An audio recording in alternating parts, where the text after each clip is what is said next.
بسم اللہ الرحمن الرحیم۔ اللہم صلی علی محمد وآل محمد۔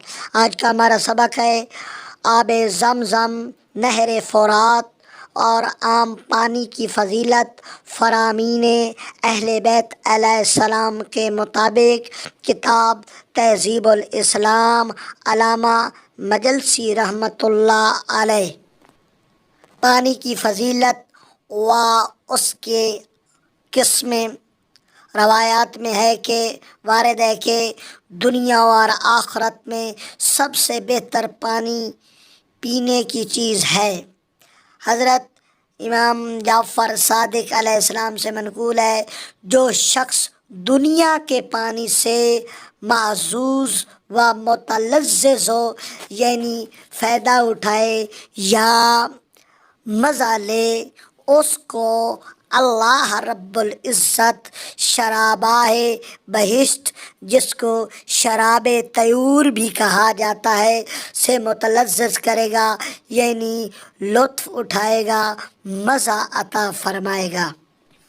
حدیث میں ہے کہ حضرت امام جعفر صادق علیہ السلام سے منقول ہے کہ روئے زمین کے تمام پانیوں سے آب زمزم بہتر ہے، اور آب برہوت جو یمن میں ہے وہ روئے زمین کے تمام پانیوں سے بدتر ہے، کیونکہ کافروں کی روحیں وہاں وارد ہوتی ہیں اور دن رات وہاں معذب یعنی عذاب رہتا ہے۔ ایک اور حدیث میں ہے کہ آب زمزم جس درد کے لیے پیا جائے دوا ہے۔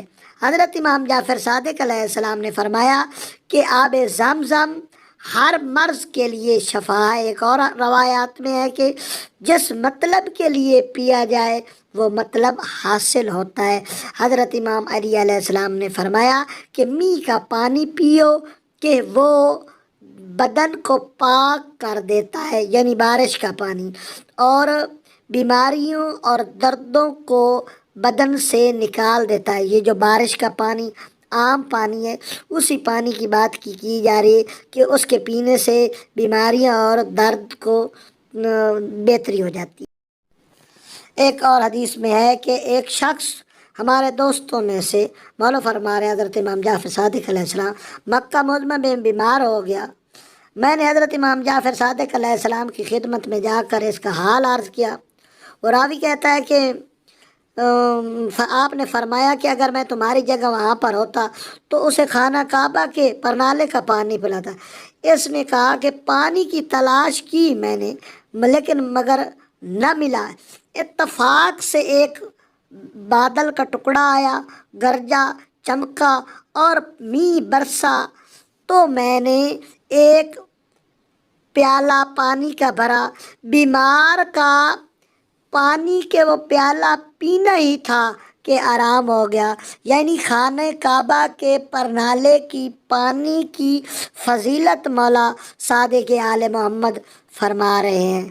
مولا صادق آل محمد فرماتے ہیں کہ اگر میں پاس رہتا ہوتا تو ہر صبح، یعنی نہر فرات کے دریائے فرات کے پاس رہتا تو ہر صبح و شام نہر فرات پر جانا پسند کرتا۔ مولا امیر کائنات فرماتے ہیں کہ اگر اہل کوفہ اپنے بچوں کے گلے آب فرات سے اٹھاتے تو اس میں کوئی شک نہیں کہ وہ سب کے سب مومن ہوتے، یعنی ان کو فرات کا پانی پلایا جاتا۔ حضرت امام زین العابدین علیہ السلام سے منقول ہے کہ ایک فرشتہ ہر رات کو آتا ہے اور 3 مشکال مشک جنت یعنی بہشت کی آب فرات میں ڈال جاتا ہے، اور کوئی نہر شرق و غرب، مشرق اور مغرب دنیا میں ایسی نہیں ہے جس کی برکت نہر فرات سے زیادہ ہو۔ مولا کے فرمانے کا مطلب یہ ہے کہ نہر فرات میں جنت کی مشک یعنی جنت کی خوشبو فرشتہ آ کے ڈال جاتا ہے۔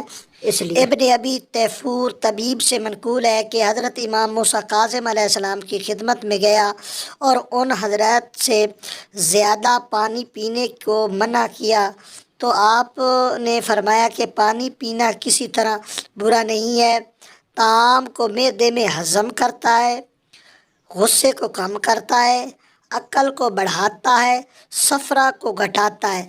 صفرا آپ ایسے سمجھیں کہ جو معدے میں بد ہضمی کی وجہ بنتی ہے، اس کو کام کرتا ہے۔ ایک اور شخص حضرت امام جعفر صادق علیہ السلام کی خدمت میں گیا، اس وقت حضرت خرما تناول فرماتے تھے اور اس پر پانی پیتے جاتے تھے۔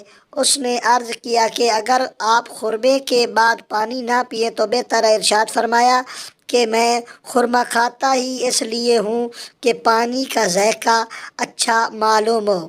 خداوند متعال ہمیں فرامین اہل بیت پر عمل کرنے کی توفیق فرمائے۔ اللہم صلی علی محمد وعلی محمد۔